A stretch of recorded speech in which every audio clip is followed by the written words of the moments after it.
Бурни реакции и лавина од коментари предизвикаа граѓаните на социјалните мрежи за поставените сообраќајни знаци кај новоформираниот кружен текст проти ДОС. Коментарите алудираат дека тие се поставени на средина на просторот и го попречуваат движењето на пешаците. Градоначалникот на пресконференција изјави дека, иако се поставени согласно сообраќајните прописи, сепак не негира дека ова е пропуст на изведувачот, кој верува дека е направено од невнимание.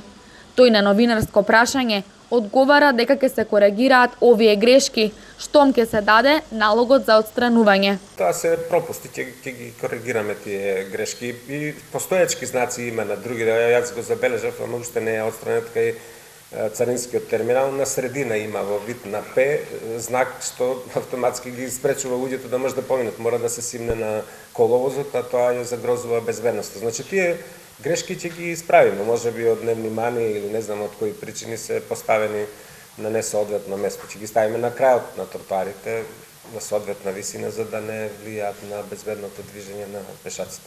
Градоначалникот Коцевски верува дека во иднина ќе се изведуваат нови сообраќајни решенија и проекти кои ќе го подобрат сообраќајот во град Велес.